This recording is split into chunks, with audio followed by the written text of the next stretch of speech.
Hello, everyone, and welcome to Mentor Monday. My name is Kira Reed. I am the CEO of Caden Academy, and I am so glad to be back today. I have been out for the last month. I got married and went on my honeymoon, and Jamie and Sarah have been manning the ship, and I want to thank them so much for taking such good care of the Mentor Monday and the Founder Fridays and this group while I've been gone. Jamie, unfortunately, is not here to join us today. She's working on a presentation because she is kicking butt in Michigan, getting her dispensary open and helping to ensure that the laws in that state are protecting patients and users alike. So today we have Candy Adams. She is our mentor today, and she is with Trade Show Consulting and Booth Moms. And Candy is a really great person for us to have on right now because we are getting into trade show season. And a lot of you have never actually set up a booth before. And Candy is going to go through the ins and outs, do's and don'ts of how you go about setting up an effective trade show booth. And this is something, we spend a lot of money on marketing, but when you get into trade shows, you are going to be spending probably more money than you ever have on ads. It is an expense. So you really want to make sure that you capitalize on it and you do create the best kind of booth that you possibly can, so you get as much traffic to your booth and exposure for your products as possible. So Candy, thank you so much for joining us. I'm really looking forward to our conversation today. Me too. I've got a lot to share. All right, well, why don't we just get into it? Candy has a presentation for us today. She's going to take us through kind of giving us some really good advice about how we go about setting up that trade show booth. So I'm just going to let you take it away. Okay, well, let me get down here and share the screen. And by the way, everybody, I'm more than happy to share my slides because they are sort of meaty. I don't generally, go along with the there we go. I don't generally go along with the 7 words per slide type thing because then when you go back to it, you don't have what you need. But basically today, what I want to do is share my top tips and tricks for exhibit marketing. And it's what I'm calling coming out of the cannabis closet. I will give you a real short rendition of how I got into this because frankly, I've been in the IT business since 1991 doing trade shows. I've done I'm coming up in November on my 480th show. Wow, that's a lot of conferences. Yeah, and that's since 91. In 96, I went out on my own. But in June this year, I'm known as the sort of the trainer to rookies for the industry. I've had an article every month in Exhibitor magazine since 1996 called Exhibiting. So I'm sort of the person that helps rookies, get their sea legs when they're going out on their first show. And I had a friend call me from the Bay Area when there was a show this June, and all she said was, "Candy, they need you." And I said, "What are you talking about?" And she said, "I was just at a cannabis conference up in the Bay Area." She said, "And it reminded me of a bad swap meet." She says it wasn't organized. They didn't have good graphics. The people weren't trained to deal with the attendees. And she says, "They really need you." And so my bottom line was, what can I do to help? And so I wanted to learn more about where cannabis is. I'm here in San Diego, so I'm a California person, voted for it to come in the first of the year recreationally. But my bottom line was, no, I don't know enough about it to tell people how to market. Who is their market? So basically, I started with attending it was called Startup Week here in San Diego. And I went through a week of classes on the state of cannabis in California for the companies that wanted to start up. I learned a lot. I met a lot of great people. Matter of fact, that's how I met the people from the Caden Academy, was through that group of people. So my bottom line is I've gone to a couple of shows since then. I went to one in LA and Anaheim last month, and I just saw what I call blunders, people who were squandering their money on their exhibit because they weren't doing the best they could. So the first thing I saw was I walked in and the second booth inside the door was empty. It was an hour after the show started and there was nobody there. No literature out, nothing. They had their graphics up, but that was it. So I say the worst show is a no-show. If you aren't going to be there, if you aren't going to have your place staffed, all the open hours don't bother. The next one I saw was staff just totally ignoring the attendees who stopped by their booth. I stopped by probably at least a half a dozen and just refused to leave until somebody acknowledged the fact that I was there and what did I want. They were either on their phones, on their laptops or iPads, eating over the lunch hour. They didn't take their food out of the booth, and they couldn't eat and talk at the same time. In a couple exhibits, they were actually seated, wouldn't look up to eye level, the people walking by, and had faced their chairs into the booth next to them. So they didn't have to make eye contact. Can I just say that, I've been to a ton of conferences, and I see this at every conference that I attend. Yes. And it's like, I've noticed what happens is a big company will hire some people to go and hang out at the booth, but those people don't really take it that seriously. There's nobody there to watch over them. Yeah, they don't care whether the leads are good or whether you take qualifying information or whatever. So how do you deal with staff like that if you're not on the ground to monitor it? Okay, well, I actually have a slide about it, but I will tell you, to me, we shoot ourselves in the foot two major places at a show. One of them is staff, and the other one is how we take the information to follow up after the show, if you want to call it a lead or whatever. And if you don't spend $1 on anything else after you pay for your exhibit, spend time and a little money on those two areas. Okay. And I've got information, as I was sharing with you, Kyra, before we were talking. I have written a lot of articles, and on my website, on the last page of my handout here, I have a link to my website, and there's articles on how to train your staff, what to train them on. There's actually entire templates. You go down and you check and you go, okay, I did that, I did that, I did this. And so all the tools are out there for you if you're willing to take the time to do it. And I'm happy to share anything. I'll spend an hour with anybody on the phone for free who wants to learn to do a better job, and then I'll send you out to what articles to read. If you read the articles and come back to me, I'll still talk to you more, because that means you're vested in it. You want to be a success. But the people who just keep calling me and they won't even read a 3-page article to get the answer, those are the people that I lose my patience with. It's like, how serious? This is your business. We want to make your business a success, but you've got to be vested in it too. Yeah. So the next thing was graphics. And I saw two major faux pas there. I walked up, and probably the fourth booth inside the door, when I walked into the one in Anaheim, there was a gentleman sitting in front of a 3-panel graphic, but all the words were on the middle panel, and that's where he put his chair. So now we have me unable to read it.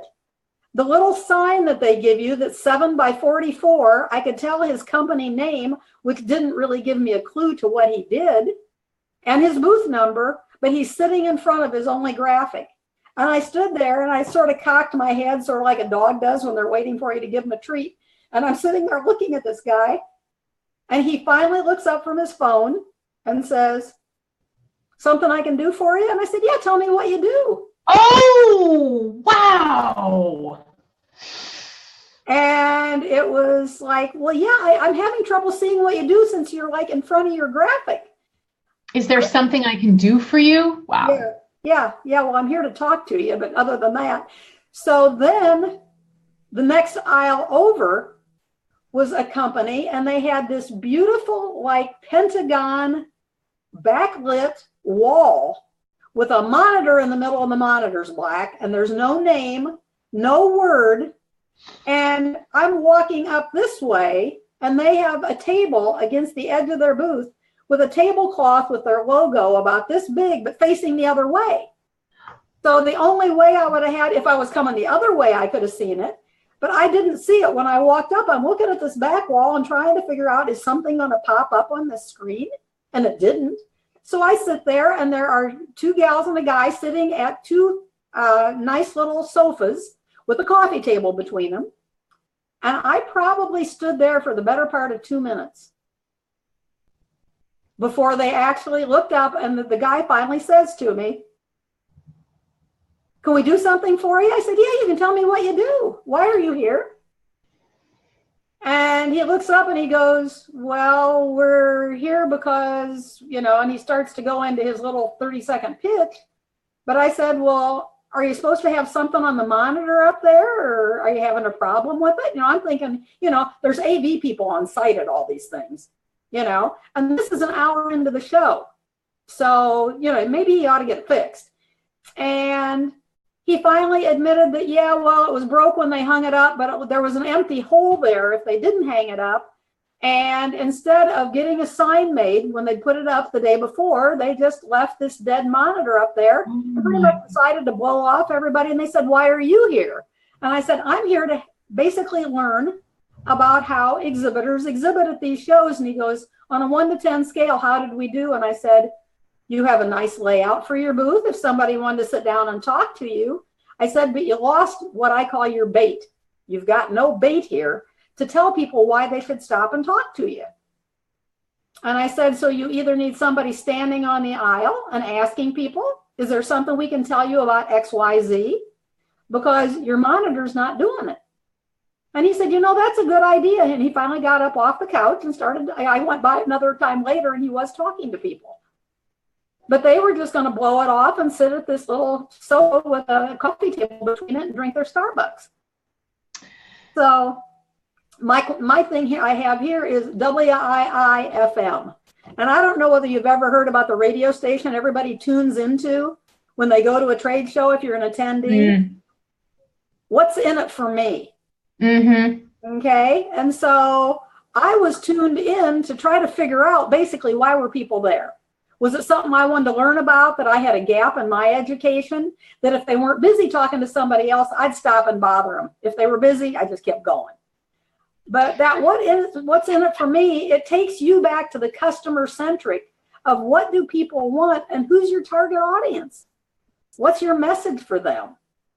It's the same thing that we talk about in every Marketing Mentor Monday that we do.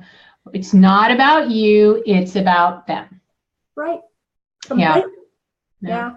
So and building a barricade to keep visitors out of your booth? Yeah, well, okay, so when the people at a trade show bring around the furniture that sometimes comes with your booth, or you rent a table, or you bring in a table, the first thing they do is they're lazy. They drop it right on the aisle. Okay? And the people come and go, oh, I guess it's supposed to be here because this is where they put it. And so they don't move it down the side of the booth. And so basically you've effectively built a barricade to keep people out of your booth, not invite them into your space. And other people had equipment that blocked almost the front of their, like extraction machines, that kind of thing. Now, if I want to see it, I'll step 2 feet into a booth to look at it. I don't need to build a barricade.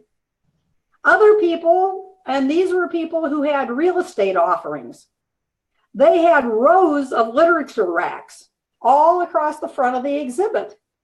Well, the thing is, if you're going to do that, have somebody working the aisle to tell people what you have. Would you like, oh, you're looking for something in Palm Desert, or you're looking for San Diego. Here's the rack of that, because they weren't marked. You had to go through all these racks to look and see what they had. But basically, all you're doing is saying to somebody is, you're out there and I'm back here and I'm safe. You've built a barricade. And no system in place to gather lead information for follow-up. This one I'm really interested in, because I don't think I've ever had anyone follow up with me after a trade show. No. They say 80% of leads are not followed up as a rule at all trade shows. But my question is, tell me what that 80% means. I'm one of those people that I try to tear apart statistics. Now, is it 20? You only follow up on the top 20%, your hot leads? Or is it that as a whole, people just say 80% of exhibitors as a whole do 0 and the other ones do all of them? So I've never been able to get to the bottom of where that number comes from. But when people say, well, do you have a business card? I've written entire articles and they're out on my website. A business card is not a lead because it doesn't give you any qualifying information. You could go out, save a whole lot of money and buy a database from one of the industry magazines. They will be glad to sell you a list. They'll even sort it for you by what kind of business it is. But if you don't want to get good lead information, don't go to the show, because the whole reason you're there is so you can qualify people and actually get information about what they want, and you can tell them about your solution. But a business card basically doesn't give you any more than buying a database will. Very true. Yeah, so further back in the presentation, I have one slide that says this is a sample of what the questions you should ask if you want to basically have good lead information, something you can follow up on. So that's what I saw, the biggest blunders at the show that I went to up in Anaheim and LA. So, and the thing I will say is both of those are trade shows. And I'm going to differentiate between what a trade show is, and as of the first of the year, when we're into the recreational / adult market, now we're talking about consumer. People who aren't just B2B, they're B2C, and it's going to be a little different ball game, but I'm going to point out in my presentation here what's going to be different depending on who your target market is. All right, well, let's get into it. Okay. So I have to say that any successful exhibit starts with a strategic plan and a vision of what do you want out of it. And so I love going in and asking clients, the first question I ask them when we sit down is, show's over, what happened and how do you feel about it? And do they tell me that, well, we talked to a lot of people and we sort of used it as a focus group and we got information on why they didn't like our product? Or we found out that people need more than we have, or they need a bigger container, or did you get the number of leads you needed to make your ROI? But I need to know going in, just like you do as the person spending the money, what do you want out of it? And I will tell you that I talk a lot of people out of doing trade shows when I find out that they haven't thought through what happened. Because if you don't know what you want out of it, you're not going to be able to do the roadmap to get there.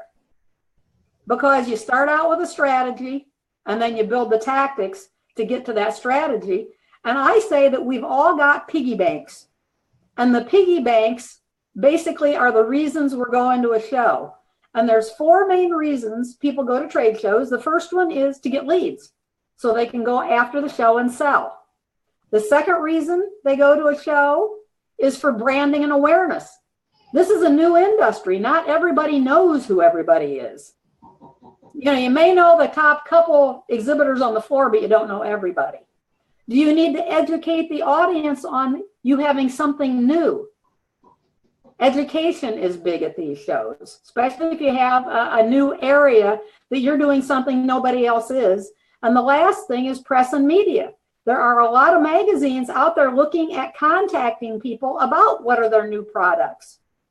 But are people actually reaching out and saying, hey, we'd love to have you come over. We'll have a sample bag for you. And you can get free press. So you have 4 piggy banks and you have to decide, if I gave you $1, 4 quarters, which piggy banks would you put your money in? Which of those 4 goals are the things that you'd want to make? And so once you know that, then you can start building your roadmap. How are you going to get to those things? By spending your money in the right place. And then do you go through these roadmaps here today? Yep. Awesome. Yep. So now what we're going to do is we're going to write your success story. Okay. We're going to talk about the who of trade shows, the why of trade shows, the how much, and when. These are sort of like the reporter's questions. The questions that back when they said, okay, go write a story and you have to answer all these questions, I'm going to answer these questions in today's presentation. So we're going to start out with who. Who's your target audience? Who do you want to get to, and are they at this show? Because you can do shows that are business to business, business to consumer, and some shows I think are going to come out after the consumer market opens up here as being a hybrid show. And you'll maybe have Thursday and Friday be the business component, and then Saturday it'll open up to consumers. And so the question is, when you're out looking at a show and saying, should I attend it? Are the people that you want to talk to going to be there? Is that who they're marketing to? Because the show manager does most of the marketing to get people to these shows. And if they're not inviting the right people, it's not going to do you any good to be an exhibitor. So next we have, what kind of shows should you attend to find your target audience? And I move this into 4 different categories here. So if I look at like column A, is it a trade show? Is it all business? The trade selling to other trade? Is it a consumer show? Is it a hybrid sum of both? Now, is it a vertical, a horizontal, or a niche show? And when I say this, it's like, okay, if it's a vertical show, it's a narrow show where there are people who are only into cultivation, let's say. Okay, that would be a vertical show. So if you're into cultivation and that's what you want to learn about, you're going to go to a show that is narrow in focus. So I think of that as being a long, skinny tower. If you're looking at a horizontal show, this is a wide, broad show. And where I just went to the ones like the National Cannabis Industry Association, NCIA, and then the California one that partnered with them.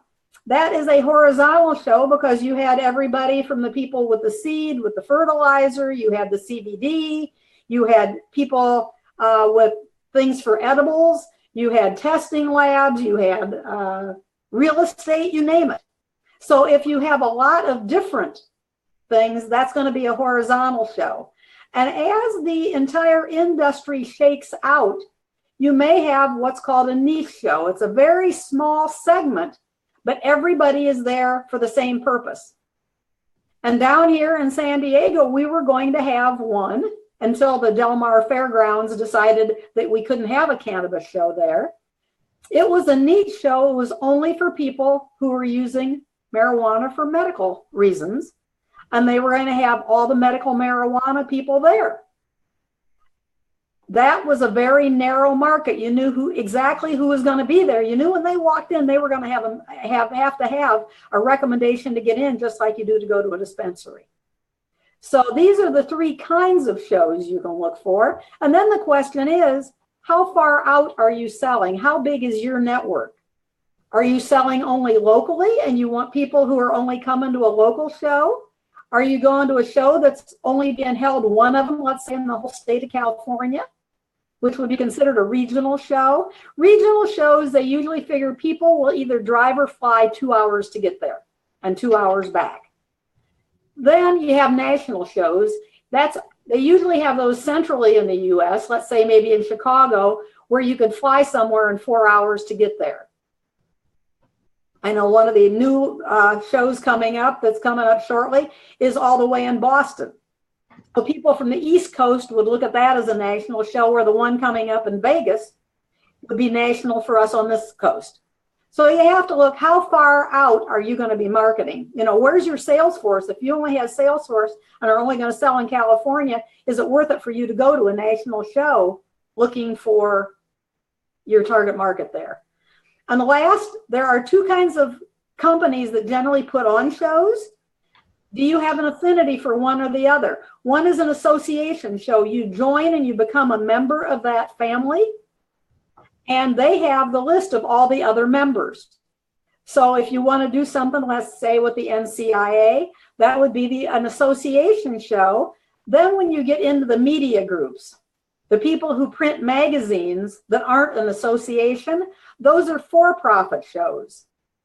And they run very similarly. They both have lists of people. So they can do the same thing. But if you're the member of an association, sometimes your space is cheaper than if you're a member than if you're a non-member trying to go to an association show. So look at the pricing of what it's going to cost for you to get to the different kinds of shows, because it will vary. Okay? All right. So that's my who on the outside. But the next question is, who's on the inside of your company? And I call a stakeholder somebody who has a stake in your exhibit program success. And you brought it up earlier, not everybody who's working in the booth is as gung-ho about your product as you are. So you have to know, who are your stakeholders? Who are the people who are going to help you pull this off? And I call this assembling your exhibit support team. And you're going to have both internal and external stakeholders who might help you do this. but what support are you going to need from each group? And I've sort of delineated this for you. On the inside, you may have executives and management team, and they're going to come in and help you with your high-level strategy. What's our message? What sets us apart? And I'll get into messaging a little later. People in the marketing and sales department who basically can do a good job of talking to people and selling. Then you may have technical staff. If I'm there with an edibles company and your thing is all about, let's say, purity, or is it about the terpenes? I mean, there's all these things. People are looking for technical information. Don't think you need to leave those people back at the office, because you're going to get questions, and the better you can answer those questions, the better off you're going to be. And let me just say, I think that's a really good point, especially when it comes to cannabis, because once we do get into those B/C business and consumer shows, we're going to be flooded with people who don't know. Right. And more probably than in any other kind of industry trade show, you need technical people that can give the right answers, not guess, not speculate, but actually, especially for those consumers, have very clear, very accurate information. Yes. And truthfully, I think that there were some people at the, I can't ask extremely technical questions, but I asked some questions and then came home and looked things up, and I got some wrong information at the show that just didn't hit me right. And so now I look back at those companies and go, they didn't care enough to train their staff. And I say, if nothing else, have the top 10 questions you anticipate getting. If you're selling over the phone, if you're selling on the internet, you probably know what those questions are already. But make sure everybody has the common answer to them when you get to That's very good advice. Yeah. There's nothing worse than getting 2 or 3 different answers from the same company to one question. So, right. And then you don't trust them. It's a matter of trust. And this, we're talking about things we're ingesting, things that we're hoping to make us feel better, And I went back to one company, and when I was asking them about, truthfully, suppositories, this was something new to me. And I was talking to them about CBD suppositories, and I was asking some probably, some people would think not gross questions, but I wanted to know how they were used, how often they were used. Well, if you're going to be in the business of suppositories, you better be ready for all those questions. Well, but I got different answers from the people in the same booth. And the thing is, ladies, this is a trust killer. And in this industry, we have to build trust. We've got a long way to go to build trust, not just with individual brands, but the industry as a whole, to legitimize it, to normalize it. And if we're giving out false information or information that is slightly incorrect, it's going to reflect badly, not just on your brand, but on all of us. So it's very, very, very, very critical that you have the correct information. And I love your advice, Candy. Well, before you go to a trade show, you've got 10 questions to go over with your staff. What are the 10 most common questions that you're going to get that you get online, that you get from your customers face to face? Make sure that your staff is all answering those in the same way. It will build trust if you can do it, and it will break trust if you don't. All right, go ahead. If I can add one more question, have an 11th question. What if you can't answer the question? What is your answer? Good one. And are you taking down? People laugh at me. I still have the old phone books, remember, that had the NCR paper. You pressed hard and you got 2 copies. I have people write down their question on those, and then I will tear it off, and the company basically gets to keep the book, but you give the person who has to call them back the top copy. I like that. Because you're not going to have an answer possibly to every last question. I'd have to go back. My thing was I was talking to people about testing. And the 99.9, and is it 99.97? That was something else I got some weird answers on, was what was going on with CBD. So my bottom line is make sure that you not only have the top 10, but everybody knows it's okay not to have an answer. And people would rather have somebody call them back with the correct one than get one that's not right. And that's a really good point too. If you don't have the answer, train your team. Hey, we'll get back to you. We're going to find out because we care about you and we know that this is important to you. So we're going to take the time to get the right answer. And you never know, that might actually turn into a sales lead, because that's going a long way to build that brand relationship. Most definitely. I also like the point of, if you get questions that you can't answer, write them down, because these are going to be questions you'll get again. So be prepared. Take advantage of this opportunity you have with your public now asking you questions face to face to be able to build out your FAQs. Yeah. Well, and I tell people that if you don't go away knowing more than you did about your own product after the show and where your next launch, what's the next big thing coming? If people come and ask you, do you have XYZ, and you don't, write it down and look into what would it take to take your current product and change it, whatever it would take to get to this, because if one person's asking for it, more people would probably want it. Yeah, very true. Okay, but basically your exhibit staff, they're going to be there. And this is part of where I got my booth mom name, is making sure that you give them time off. They get to eat, they get to sit down, they get to drink plenty of water. They get to go check their phones, because they're not going to be doing that in the booth. So like I say, make sure that they support you, but you support them too. That this isn't, it's not how badly you can make their feet feel. Now, when I look at the most critical link to success, if you, after 6 weeks after a show, there's companies that do surveys, and they found out the number one thing people are going to remember 6 weeks after a show is our interaction with your staff. So you want to make sure that you have a show and exhibit orientation, that they understand who the attendees are who are coming, they've got their questions, and that you do product and sales training to make them professional and efficient. And when I say efficient, I say that for one reason, and it's the line here across the bottom. The only competition you have at a trade show is time. Everybody else has a little bit different product than you. There's a way you can spin your product. You can make yours better.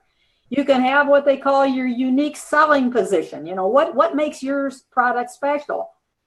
But to do that, you have to look at the line right above it.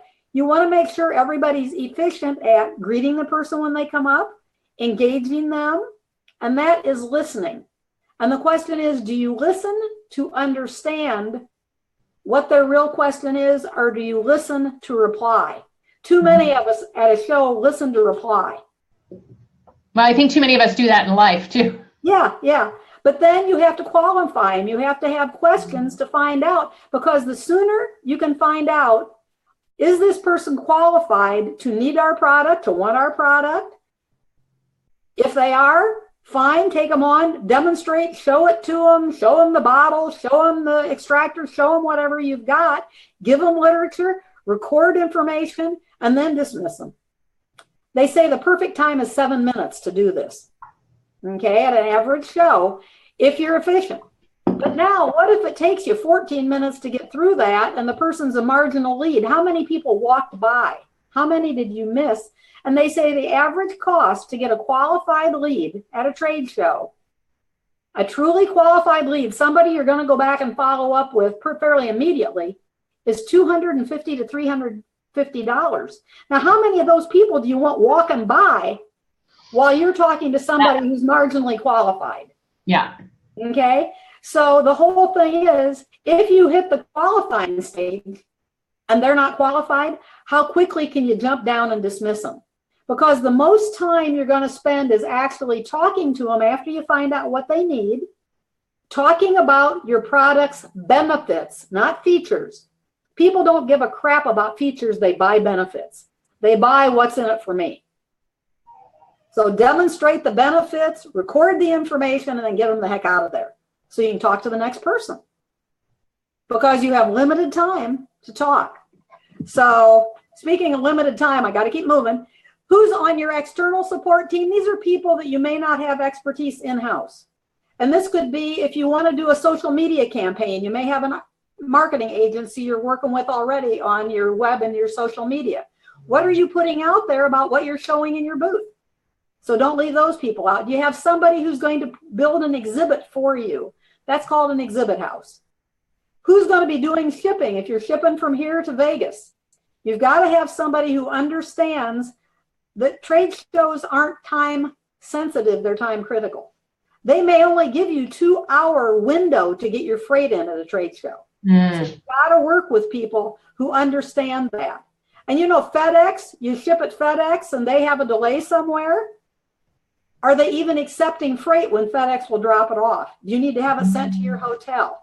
These are things I'm happy. I mean, there's articles all over the internet on my website about these things going wrong, of how time sensitive shipping is. What about show management? When you sign up for space, are you asking them, what are you going to do to help market me? What about the venue? What hours are they open? Where are they located? Where's parking? Where can you dump off your exhibit? You need to talk to the venue people about these things. And last, you will get a book called an exhibitor kit that has all the information from the show contractors. So if you have lights on the back of your booth and you're going to have to plug them in, you're going to have to deal with the show contractors. Do you want to rent carpet for your exhibit? You don't want to own it. You don't want to store it. Okay, you'll rent it one time for, let's say, $200. Okay, you're going to deal with the show contractors. So these are your external team you may work with. And then what are you communicating to all the people on this external team? Your internal team probably understand why you're going to the show, but you have to share your strategy, your tactics, what your finances are so they can work within your financial framework, and let them know what your vision is for all your outcomes and results. Because all of these people on your team, unless they're looking at the same focus you are, you're not going to get the outcomes you want. They're not mind readers. You got to communicate. So keep them on the same vision. So now we're on the next question. Why? Why is your company exhibiting? And these are the top things that people go to shows for. First one is to generate qualified leads that they can convert to future sales. Increasing product awareness. Like I say, this is a new industry, and there's a lot that needs to be done out there so people understand, what is your brand? What does it stand for? Are you going to interact with both prospects, and maybe you're going to run into people who are already customers? Can you upsell them? What about educating your attendees, strengthening relationships and partnerships? That can be with the other exhibitors, and then getting press and media coverage. So these are the best reasons that we go to shows.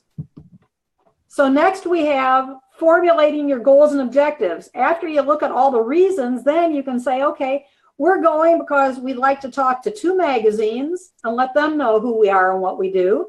We'd like to get, let's say, 25 hot leads, qualified leads over the X number of days of the show.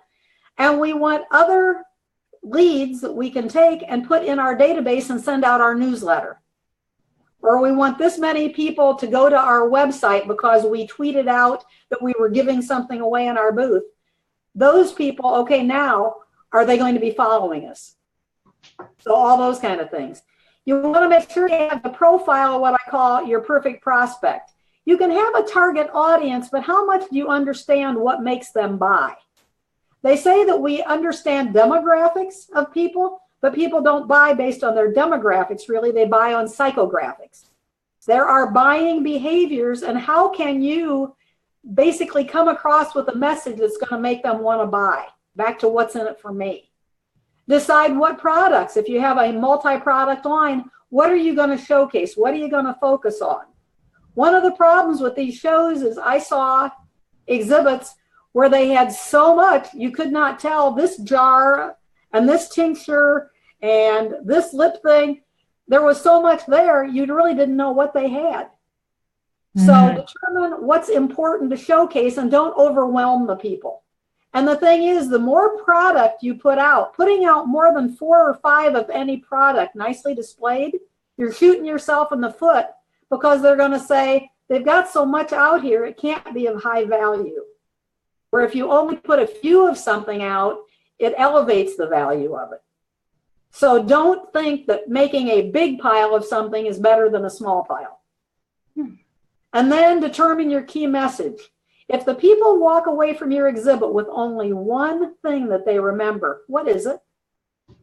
What do you want them to remember? And you have to make sure that as they walk up to your exhibit, they see your key message. That if they ask you, what's your elevator speech?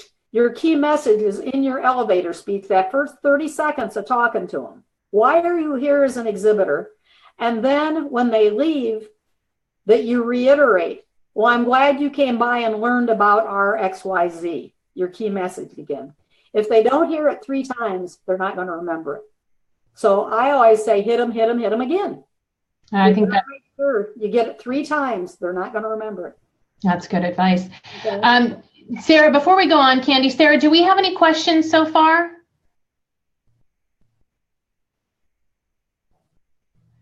Sarah?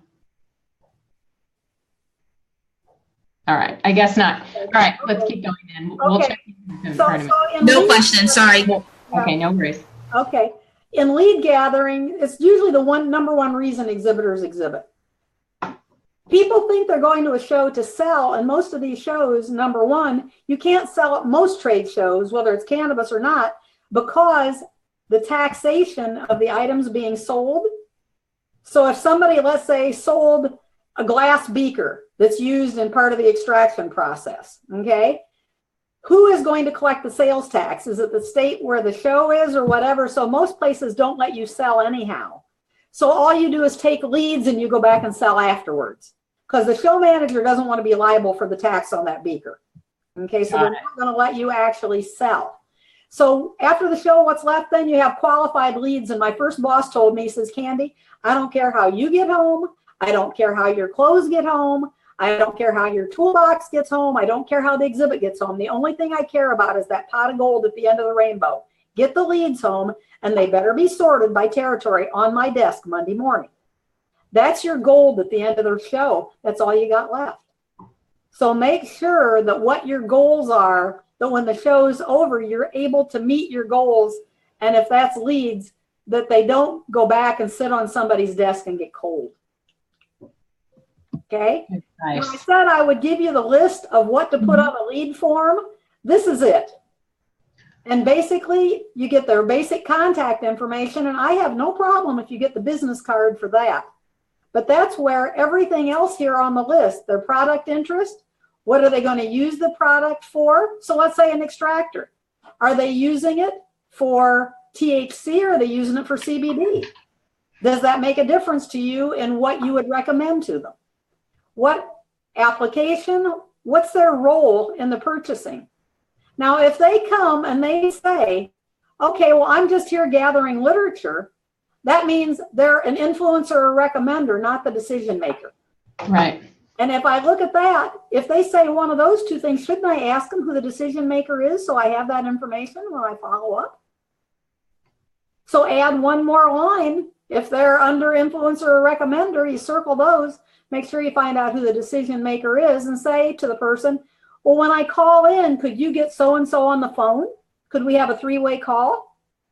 And there you basically cut one step out of your sales process. And we all know how hard it is to get people on the phone. Yes, we do.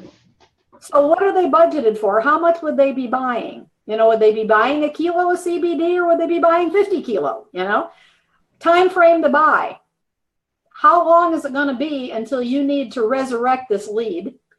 Who is their current vendor if they're already buying it? And why? What's going on with them? Once you find out, if they'll tell you who their current vendor is, you can usually get out of them why they don't want to continue using them. Why they're looking for something better. Is it price? Is it delivery? Is it quality? That gives you more ammunition to sell. And last here, the most important thing, and the thing most people don't do, is ask, how would you like me to follow up? Do you deal best with text messages? Do you deal best with emails? Should I put you on our catalog list?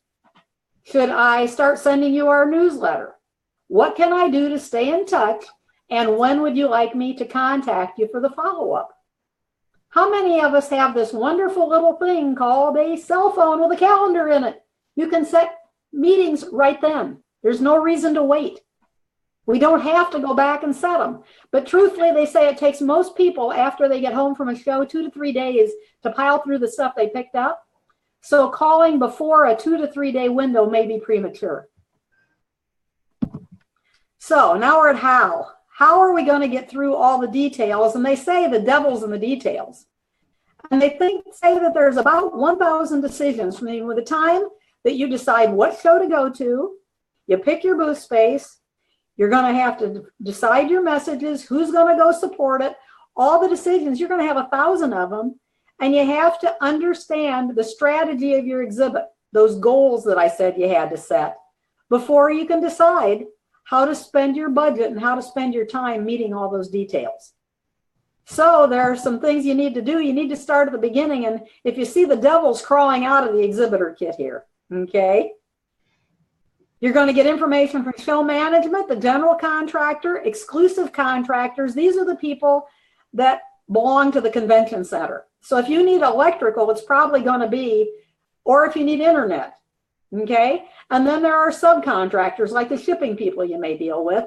And then there may be the actual venue that you're going to deal with. You know, where do I park when I get there? All those things. So all this is in the exhibitor kit. What else is in it? General show information, move in and show hours, move out schedules, order forms for products and services. You're going to have rules and regulations. And if you get there and they said your back wall could only be 8 foot and you had your exhibit house build it to 12 foot, they're not going to let you put it up. So you got to read the rules and regulations if you don't want to sink yourself. And last but not least, deadlines, because if you hit the deadlines in that exhibitor kit, it can save you up to 50% on the services you're ordering. Really? Yes. So make sure that one of the first things you do when you get the kit is to look up your deadlines. So I know it's a lot. It's in the exploding head zone, but yeah, you've actually got to look at the exhibitor kit and look at the page and go, do I need this? If you do, print out a copy of it or put it in a folder, download the PDF or whatever, but make sure that you've got the information so you can go back and look at it and decide. And then you're going to put together an actual show plan. And this is something that I've written on. And I can send to anybody that wants them, the forms that I use for my own business. But it's going to have all the information for everybody on your internal and external teams. This is going to tell them what you want out of the show. So you're going to have basic show information, hyperlinks like to the floor plan. Where is your exhibit on the show floor? Timelines of when things are going to happen. When are you going to go in and set up your exhibit? The strategy you have planned, your messaging, your tactics, your staff information of who's going and what shifts are they working. Internal and external deadlines. The internal ones are to your company. The external ones are to the show that are part of the kit. And then you're going to have a budget, and you're going to want to keep an eye on the budget as you spend money and make sure you're not exceeding your budget, because shows have a way of sneaking up on you that way. So then you're going to have to design your exhibit. And we say that form follows function.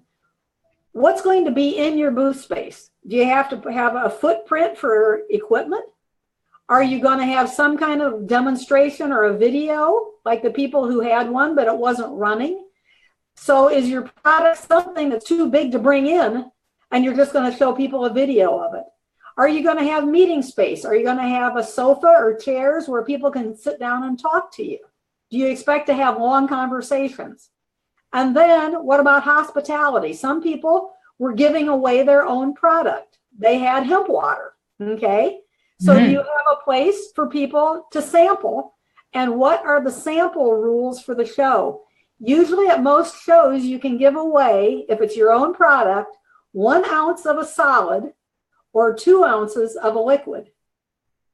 And so as we go into the consumer market, if you have CBD products that you know, basically right now, that's about all you could give away. But after the first year, what are they going to do? And you're going to want to be sure and read the rules and regulations of what can you share with the people at the show and make sure you're in compliance, that they don't shut you down.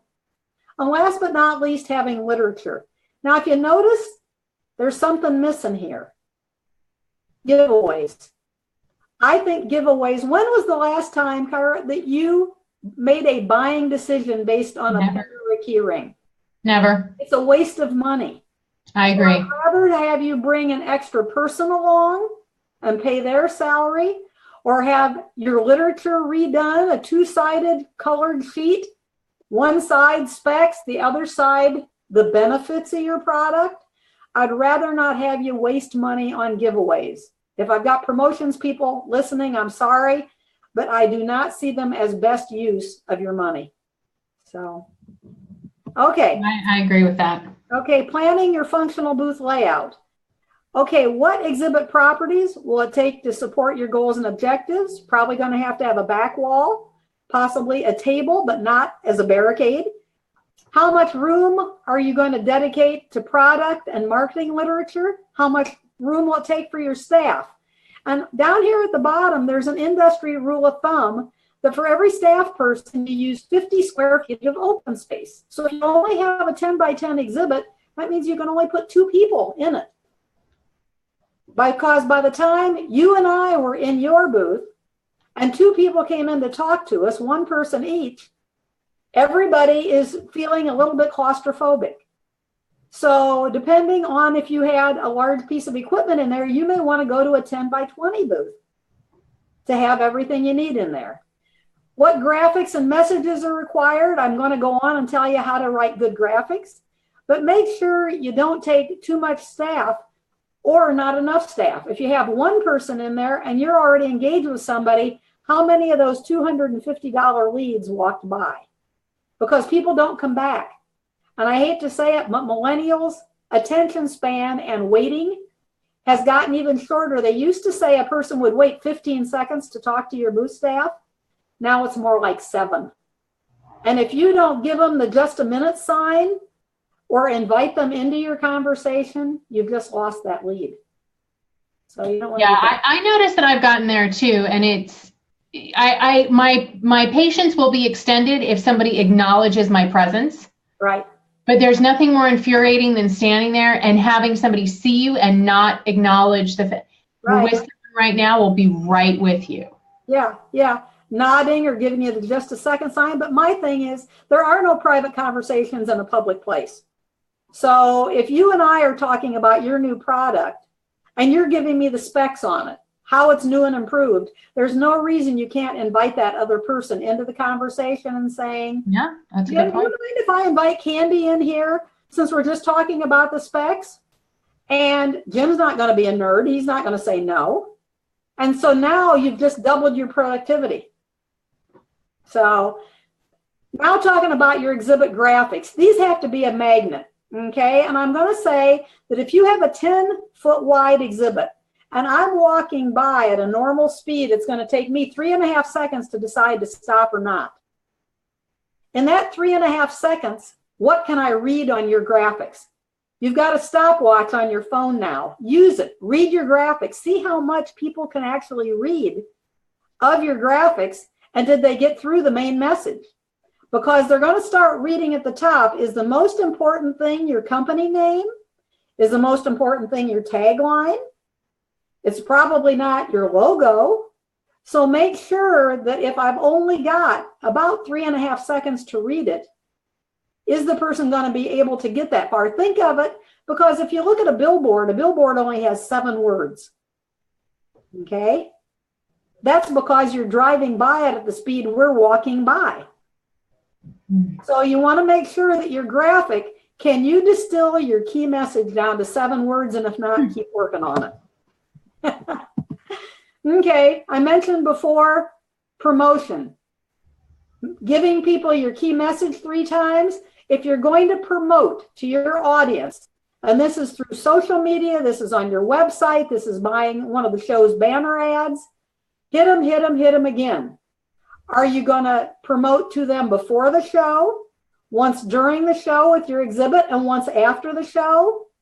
Again, if you hit them 3 times, they're going to remember you more.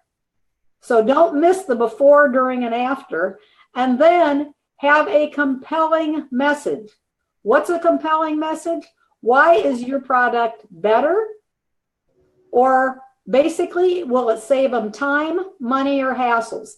If you ask people why they're going to a show and looking for something new, and 70 to 75% of the people at the show are looking for something they don't know about when they get there. So if you can give them something that's going to save them time, money, or hassles, they will come to your booth.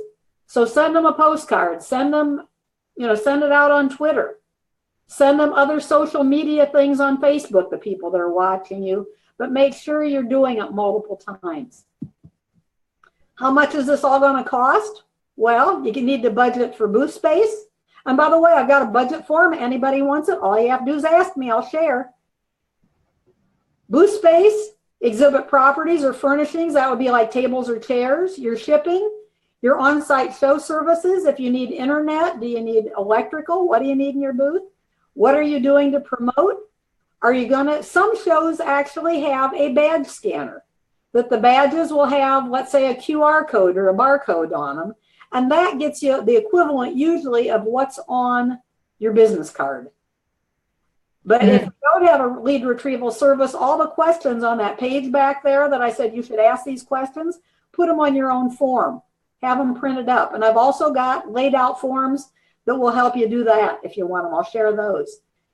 Then what are your staffing expenses? If you're going from here to Vegas, you're going to have them. But if you can drive into LA Convention Center for the next show there, or to Anaheim, you know, you may not have that many staffing expenses other than parking and food. I always say add 10% for unknowns and opportunities. Every once in a while, something comes along too good to pass up.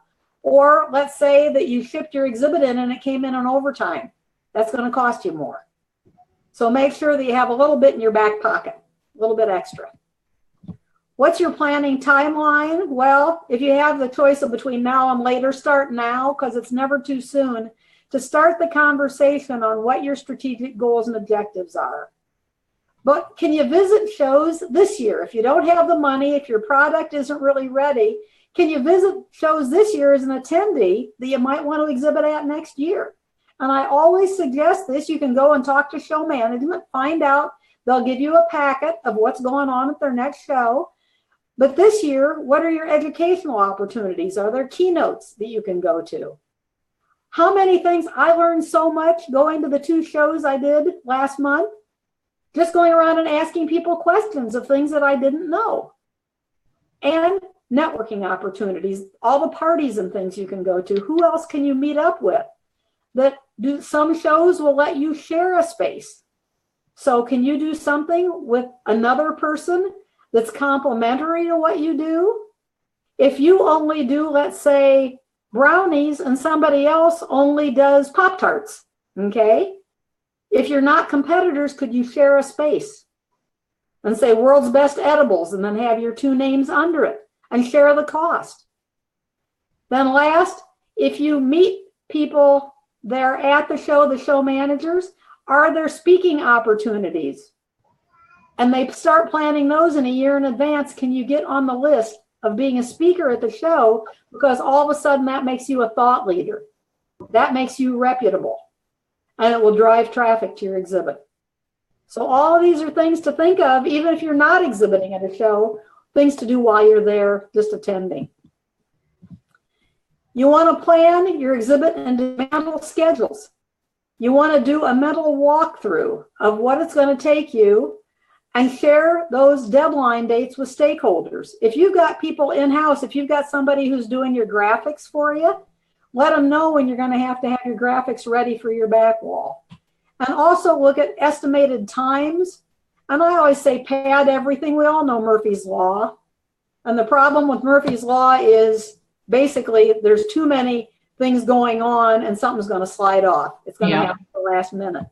So basically, if you have any questions, I'm here to answer them now. I know we're coming up on deadline here. Here's my email. If I've said anything that you want, email me. I promise within 24 hours, I'll get back with you, and usually a lot sooner than that. Put my phone number on speed dial for questions. No problem. That's what the Booth Mom's for. And if you want to look at any of those articles that I've written, here is the link directly to that page on my website. Thank you so much, Candy.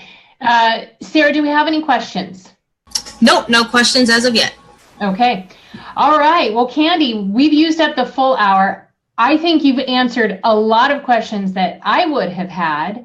Thank you so much for your incredibly thorough presentation. I definitely learned quite a bit, and in preparation for our eventual trade show booth for Caden Academy, I think I feel much more prepared to do this than I ever did before. So thank you so much. Ladies, if you are interested in receiving this PowerPoint, Candy has been generous enough to make this available to women entrepreneurs in cannabis and Caden Academy. So we will put that up later on this week so that you can have access to it. If you have any questions for Candy after you watch this broadcast, please leave questions in the comment section of this video, and we will get in touch with Candy to make sure that she is able to answer your questions as soon as possible. And Candy, if you're okay with it, I'm going to go ahead and put up your email address and your website with this broadcast so that they can reach out to you quickly if they have any questions before they actually get through the entire video. Is that okay? Yeah, and please do take me up on the fact that I love mentoring people. I mean, it's part of who the booth mom is. If you've been through one of my sessions, I mean, I look at you now, I'm the mama bear and you're my cub. I want to help you have a good show, and not, basically, there are people out there who prey on the rookies of the industry. I don't want it to be you. So, thank you, Candy. It's so nice to have women like you in our group who are looking out for each other. And ladies, we've got a lot of trade shows coming up in the next few months. So if you need help, Candy is here to help you. And we're going to put her information up for you right after this broadcast is over. All right, Candy, thank you so much. I really appreciate you taking the time with us today. I don't think we have a Founder Friday scheduled. I'm just kind of getting back in the swing of things here, but we will have a full week of broadcasts starting next week. So please tune in then. Have a great, productive week, and we'll talk to you soon. Bye, ladies. Thanks, Candy. Okay. I will email this over to you, or to Sarah, who wants or have you grabbed it by here, or do you want me to email it to you? Yes. Go ahead and email it. Okay. Will do. Thank you, Candy. All right. Bye-bye. Bye-bye.